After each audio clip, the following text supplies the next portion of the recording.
ข้อความเปิดผนึกจากผู้ชุมนุมควนหนองหงส์ถึงรัฐมนตรีว่าการกระทรวงเกษตรและสหกรณ์สวัสดีค่ะชาวบ้านตาดำๆทุกท่านวันนี้ช่องชาวบ้านตาดำๆจะขอพาไปอัปเดตข่าวเกี่ยวกับผู้ชุมนุมชาวสวนยางซึ่งตอนนี้กำลังชุมนุมกันอยู่ที่จังหวัดนครศรีธรรมราชนะคะโดยกลุ่มผู้ชุมนุมได้เรียกตัวเองว่าปฏิญญาชาวสวนยางและสถาบันชาวสวนยางกลุ่มพันธมิตรซึ่งหลังจากได้มีการชุมนุมมาหลายวันนับตั้งแต่วันที่ 26 มกราคม ปี 63 ที่ผ่านมานะคะทางกลุ่มผู้ชุมนุมก็ได้มีข้อความเปิดผนึกถึงรัฐมนตรีว่าการกระทรวงเกษตรและสหกรณ์ดังนี้ค่ะการสะท้อนปัญหาให้รัฐมนตรีเกษตรผู้มีอำนาจเต็มจัดการชำระสาสางเสียทีเพื่อปัญหาทุกอย่างจะได้คลี่คลายขึ้นและนั่นหมายถึงราคายางจะค่อยเป็นผลดีขยับสูงขึ้นตามทิศทางราคาที่ควรจะเป็นจริง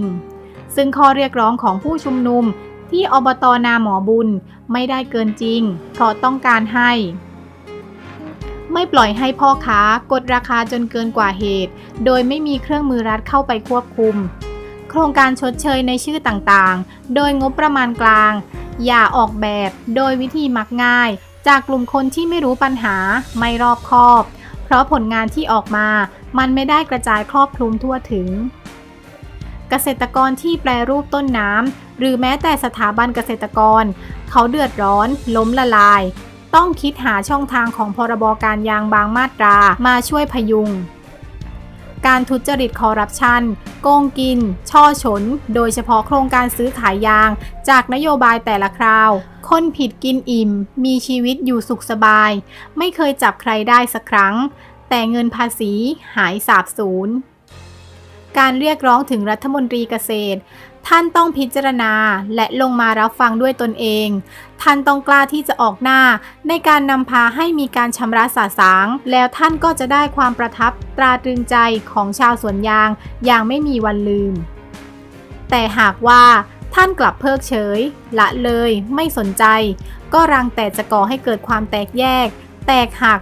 จนบานปลายเพราะชาวสวนยางที่ชุมนุมเขาเอาจริงครับ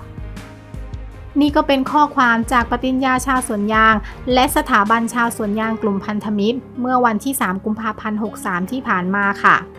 ก็ต้องคอยติดตามกันต่อไปนะคะว่าม็อบชาวสวนยางกลุ่มนี้จะมีการชุมนุมไปถึงเมื่อไหร่